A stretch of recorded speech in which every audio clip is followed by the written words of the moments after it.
خب بچه ها سلام، امیدوارم که حالتون خوب باشه.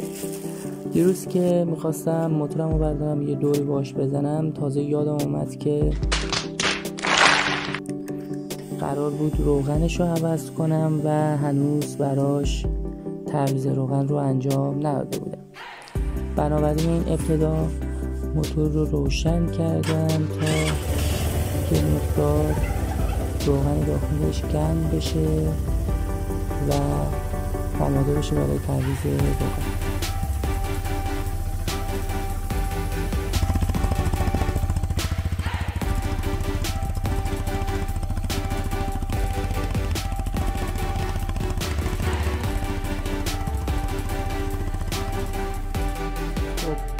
یه سطل تقریبا تمیز پر می‌داریم برای اینکه روغن‌های کثیف رو توش بریزیم.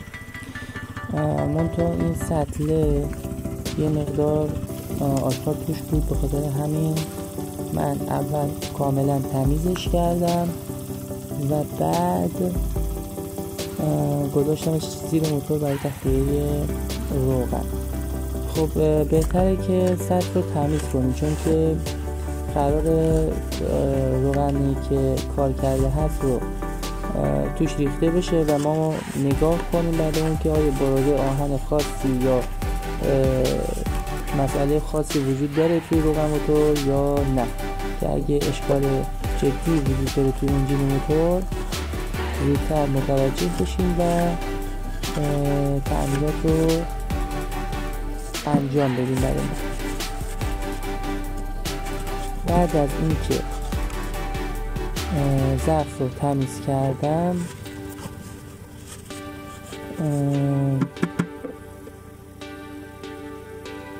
بردمش کنار موتور گذاشتم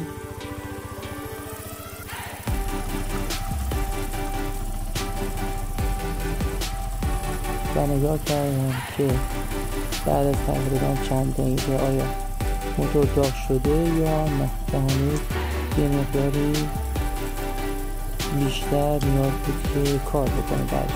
خب مسئله که نیاز دارید یه چیز هست، یه پارچه تمیز، یه فیلتر که سعی کنید فیلتر اصلی خود همین موتور رو روش نصب کنید. فیلتر آپاچی 160-180 هم بهش میخوره، ولی کیفیتش به اندازه برند اصلی و فابریک برند سوزوکی باشه نیست و پیشنهاد میکنم که حتما از فیلتر اصلی همین موتور استفاده کنید.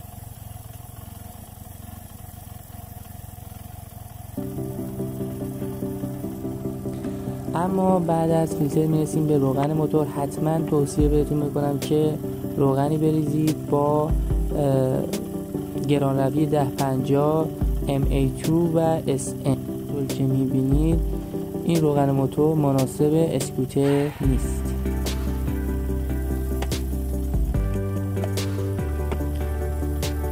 خب آچارهای مورد نیاز هم خدمتشون عرض میکنم، ولی برای اینکه نتیجه بهتری بگیریم من موتور رو دنده میذارم که جریان روغن وارد گیربکس هم بشه.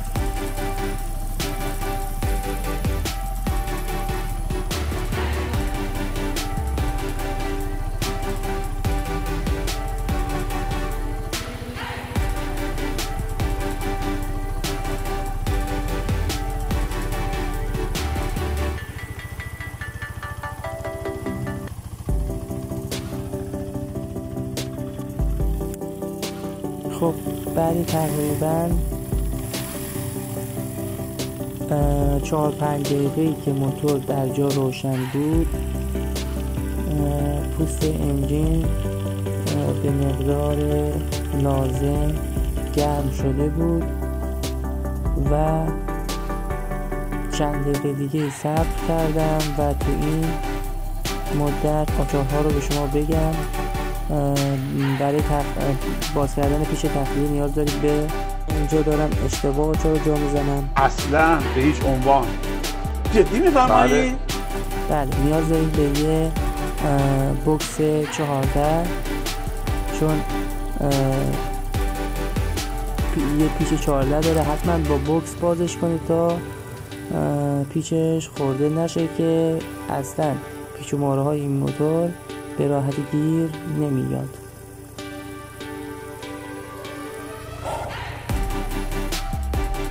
خب دیگه به اندازه کافی موتور گرم شده بود، ولی خب یه مقدار گاز هم بهش دادیم.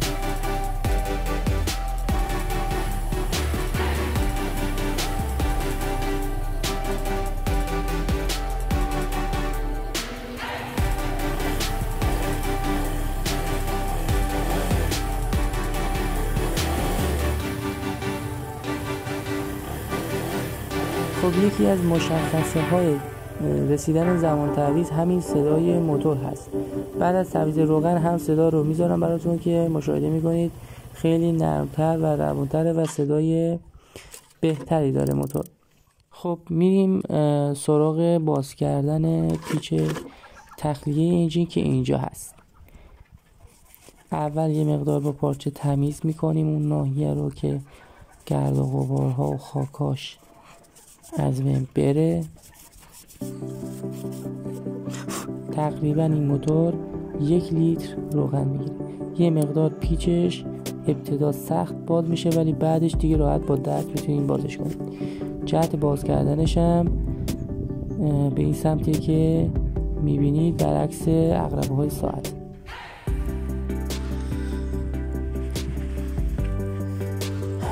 اینم بهتون بگم من با این روغن تقریبا 700 کیلومتر کار کردم که خیلی کارکرد پایینیه. پیشنهاد میکنم زود به زود روغن رو تعویض کنید، نذارید 1500 یا 2000 کیلومتر. من بهتون پیشنهاد میکنم که هر 1000 کیلومتر تعویض بکنید. حالا وقتی روغن ریخته میشه میبینید که تو همین 700 کیلومتر هم کلی رنگ روغن تغییر کرده و پر از رسوباته. آخر ویدیو هم نشون میدم که چند تا بروده بزرگ هم من از توش پیدا کردم که به نظر خودم طبیعی هست. یه در واقع واشر مسی هم داره که مراقب باشی اون نیفته توی روغن که در آوردنش مکافاته. این پیچ هیچ در واقع قسمت آهنربایی یا فنری نداره و یه پیچ ساده است که به این شکل در میاد.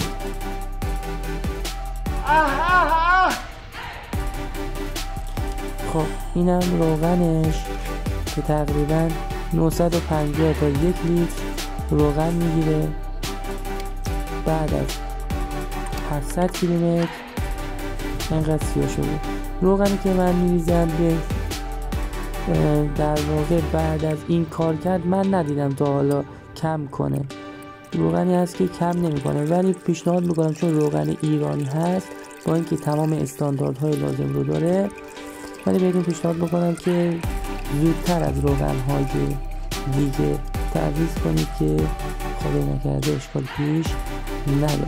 البته این روغن رو برخی از افراد تو موتورهای 250 بمیرید 250 تکش که ریخته بودن زیاد عملکرد مناسبی نداشته، برای موتور 150 سی سی چه نیو فیس و چه این مدل فیس قدیم به نظرم جوابگو هست.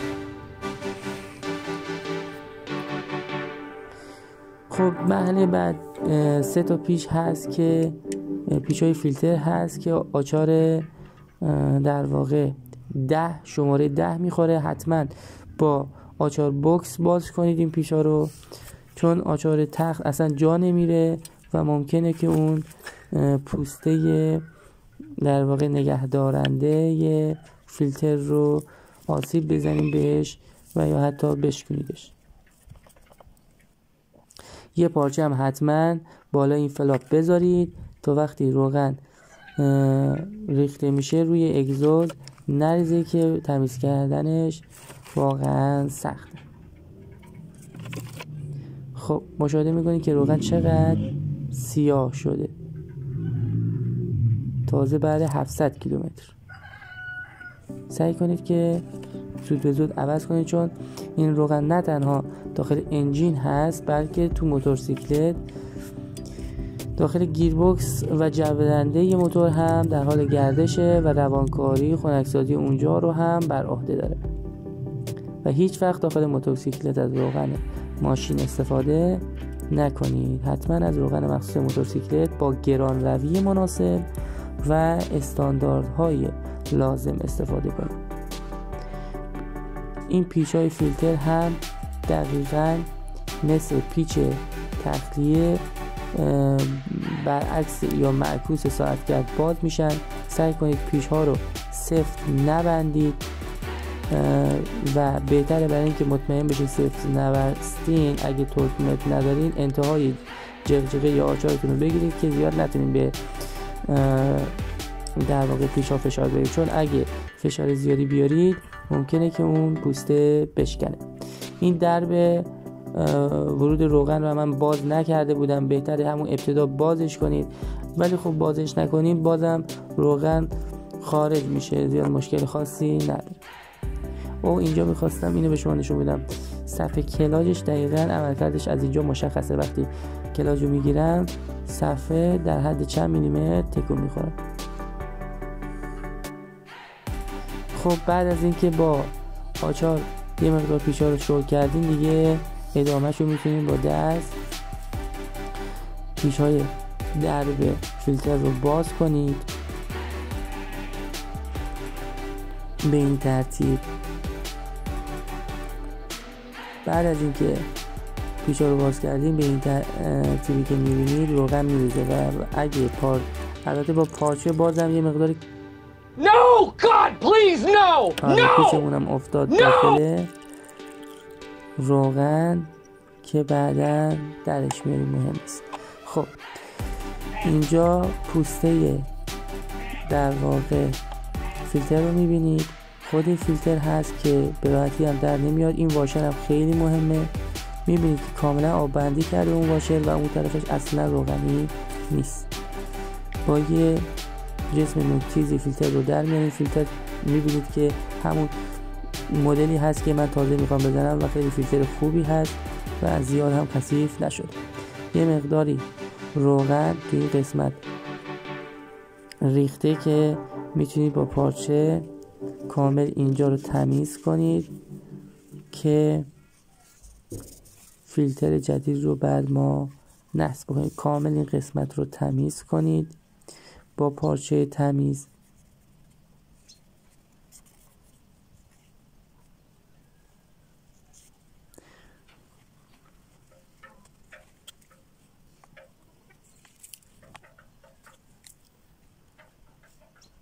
یه مقدار این فلاپ روغنی شده، بهتره خب از پلاستیک استفاده کنید که روغن نریزه، ولی خب این چیز خاصی نیست و راحت تمیز میشه. مهم اینه که اگزوز روغنی نشه. خب مرحله بعدی اینه که هنوز همونجوری که مشاهده میکنید روغن داره چکه میریزه. در هر صورت یه مقداری روغن داخل انجین باقی میمونه و زیاد نباید حساس باشید، ولی با یه مقدار تکون دادن موتور میتونید اون مقدار روغنی که در حد 100-200 cc که باقی مونده رو یه مقدار بیشتر تخلیه کنید. خب میرسیم به تمیزکاری واشر فیلتر. کاملا این قسمت ها رو از گرد و غبار پاک میکنید. این واشر رو بهتر، این واشر سبز رنگه رو بهتر در نیارید. من ابتدا اون رو در میآوردم که الان به این مثال که مثلا نیاز نیست اون رو در بیارم و اگه زیاد بازو بستش کنید ممکنه خراب بشه. دوباره باید برید تهیهش کنید که به اون راحتی ها هم پکش گیر نمیاد و باید پک کل واشرهای انجین این موتور رو بخرید. خب الان توی این مرحله میرسیم به این که قسمت هایی که باز کردیم اهم از پیچ ها و در واقع این پیچی هم که اینجا انداختیم رو هم باید برداریم و این رو میذاریم زیر موتور چون داره دوباره چکیه میکنه. خب اینها رو ما کاملا تمیزکاری میکنیم پیش تخلیه روغن و اونم واشر مسیش که خیلی مهمه، اگه نزنید نشت میکنه روغن. اینم درب فیلتر فنرش رو هم جا میزنیم، اصلا مهم نیست که کدوم سمتی جا میزنید ولی خوب فشار بدین که بشینه سر جاش. محل بعدی این واشره هست که خیلی مهمه. خب هنوز هم چکه میکنه روغن همونطور که میبینید. ما در این مرحله فیلتر نو رو میخوایم که نصب کنیم. تفاوت روغن جدید و روغن قدیمی رو ببینید. خب این فیلتر رو ابتدا یه مقداری مثل فیلتر ماشین یه مقداری باید روغن داخلش بریزید تا اینکه این کاغذش مرطوب بشه. موقع استارت ممکن هست که اشکالی پیش بیاد یا این کاغذها تحت فشار زیاد پاره بشن موقع استارت زدن که روغن با فشار وارد فیلتر میشه. بهتره که قبل اینکه فیلتر رو جا بزنید این کار رو انجام بده. همونطور که میبینید کاغذش خیس شد. اینم سوپاپ در واقع فیلترمون هست که خیلی مهمه که نرم باشه و با اون استانداردی که موتورتون نیاز داره زمانی که تو دور بالا هستید فیلتر رو از مدار خارج بکنه و باعث بشه که روغن به تمام سیستم به صورت کامل برسه. خب یه مقدار سطح این واشرها رو روغنی میکنیم به صورت کامل، اینجا رو روغنی میکنیم.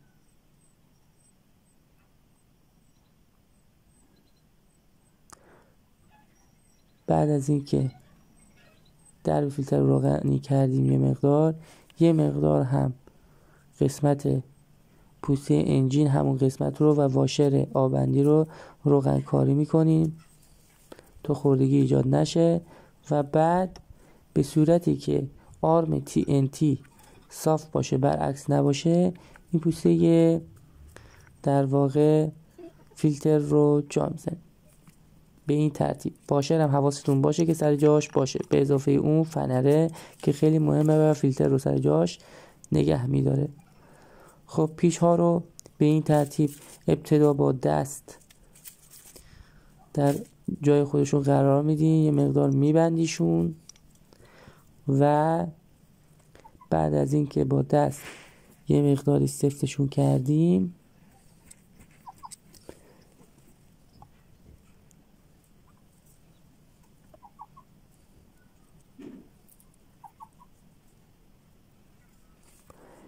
با بوکس در جهت عقربه های ساعت سفتشون میکنیم. زیاد فقط سفت نکنید و سفت کردنتون هم به صورت ضربدری باشه تا مشکلی به وجود نیاد. همونطور که گفتم این درب فیلتر خیلی نازکه و اگه زیاد فشار بیاری ممکنه که حتی پیش اومده برای برخی که کامل شکسته. یه مقداری که سفت میکنید آبندی میکنه و نیاز نیست که زیاد فشار بیارید به پیش. در چند مرحله به صورت ضربدری پیشا رو سفت کنید.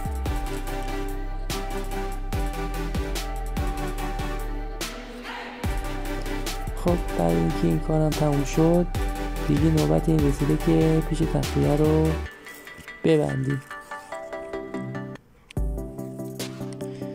پیش تخلیه رو هم زیاد سفت نکنید، یه مقداری که سفت بشه آبندی میکنه. تا حالا پیش نیومده که اصلا هیچ نمی یا نشتی اینجا بزنه. یه مقدار سفت کنید. ته آچارتونم ابتدای آچارتونم بگیرید که زیاد نتونید سفتش کنید. خب اینم روغنمون، اینم پولکی نشان دهنده روغن. قبل از مصرف تکان دهید. 2000 years. خب بعد از اینکه خوب تکونش داده که موادش مخلوط بشه میرسیم به مرحله ریختن روغن. ببینید چقدر روغن شفافتره از این روغنی که تخلیه شد. البته شفاف بودن تنها دلیل برای تعویض روغن نیست. کدر بودن روغن، مسافتی که طی کردید و اینکه آیا عملکرد موتور روی اون حالت بهینه خودش هست یا نه. اینا شاخصاییه که شما باید روغن رو عوض کنید. حتی اگه با روغن اینی که داخل انجین ریختین کار نکردین، بعد 6 ماه حتما باید روغن عوض بشه، حتی اگه هیچ کار کردی نداشته باشین. خب در این مرحله من هر چقدر که روغن میریزم میبینید که اصلا هیچ بالا نمیاد و تقریبا 1 لیتر روغن داخلش ریختم تا اینکه کم کم توی اون پولکیه روغن جدید رو مشاهده کردم. خوبی این قسمتی که پولکی هست اینه که شفافیت روغن هم به شما کامل نشون میده، در صورتی که قبلا اون گیجه های قدیمی که به درب ورودی روغن متصل بود به خوبی این قابلیت رو نداشت. خب تو اینجا میبینید که تقریبا حالت 1 قطره بالا خالی هست، پس تا همین قدر کافیه. ببینید حالا ما موتور رو روشن میکنیم و قطعا مقدار روغن خیلی میاد پایین که بعد از این مقدار روشن بودن موتور ما موتور رو خاموش میکنیم که ببینیم سطح روغن چقدر اومده پایین و یه مقدار روغن اضافه میکنیم. حتما این مرحله رو باید انجام بدیم.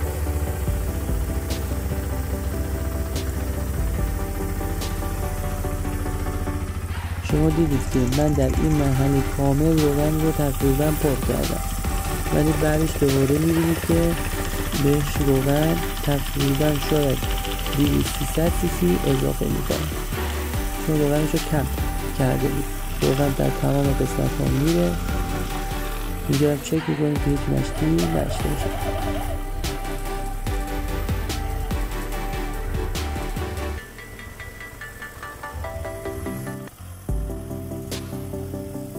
خب داخل دنده هم میزنیم که روغن وارد گیربکس بشه، چون موتور داره کار میکنه توی قسمت روغنی وجود نداره. خب موتور رو خاموش کردم.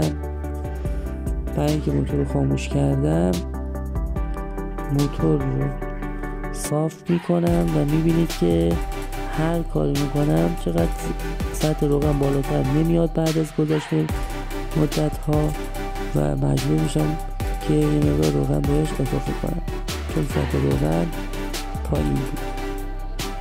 بهتره در حدی پر کنید که به قسمت فول برسه، یعنی همینقدر، یا اینکه من یه مقدار بیشتر هم داخلش میریزم در حدی که به اندازه 1 قطره که الان تقریبا اندازه 1 قطره است، اون بالای پولکی خالی بمونه. این قدری که مشاهده میکنید کافیه. ببینید من یه بار دیگه هم نشون میدم، ببینید چقدر شفافتر شده روغن.